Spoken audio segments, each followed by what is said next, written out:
માટે રાજ્ય સરકારનો મહત્વનો નિર્ણય, જ્યાં પશુપાલકો હવે પોતાના પશુઓનો વીમો લઈ શકશે। સરકારે પશુધન વીમા સહાય યોજના અમલમાં મૂકી છે, જ્યાં વીમા કંપનીને ₹100 પ્રીમિયમ આપી લાભ લઈ શકાશે। પશુપાલકોને આર્થિક સંરક્ષણ પૂરું પાડવા માટે સરકારે આ પ્રયાસ હાથ ધર્યો છે અને યોજનાને વધુ અસરકારક બનાવવા ગુજરાત પશુધન વિકાસ બોર્ડ અને ICICI Lombard general insurance company વચ્ચે ગાંધીનગર ખાતે MOU થયા છે। આ યોજનાનો લાભ મેળવવા માંગતા પશુપાલકો માટે આઈ ખેડૂત પોર્ટલ આવતીકાલથી 1 મહિના સુધી ખુલ્લું મુકાશે।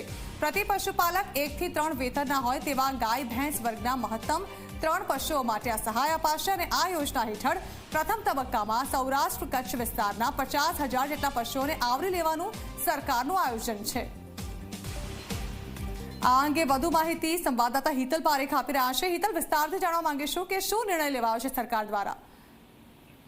જી ચોક્કસ એવું કહી શકાય કે રાજ્યના પશુપાલકોના હિતમાં સરકારે નિર્ણય લીધો છે અને ચાલુ વર્ષમાં 23 કરોડના બજેટની જોગવાઈ કરી છે। પશુધન વીમા સહાય યોજના રાજ્ય સરકારે અમલમાં મૂકી છે ને આ માટે પ્રીમિયમ જે છે એ માત્ર ₹100 રાખવામાં આવ્યું છે।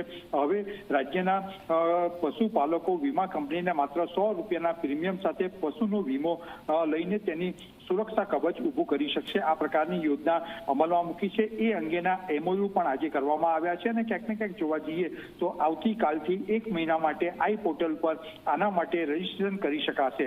પ્રતિ પશુપાલક દીઠ જોવા જઈએ તો 1 થી 3 ખેતરના એવા ગાય ભેંસ વર્ગના મહત્તમ 3 પશુઓને સહાય મળવા પાત્ર થશે। રાજ્ય સરકારની જે યોજના છે એ પ્રથમ તબક્કે સૌરાષ્ટ્ર કચ્છ વિસ્તારના 50,000 થી જેટલા પશુઓને આવરી લેવાનું આયોજન કરવામાં આવ્યું છે। જી બિલકુલ હિતલ, આભાર।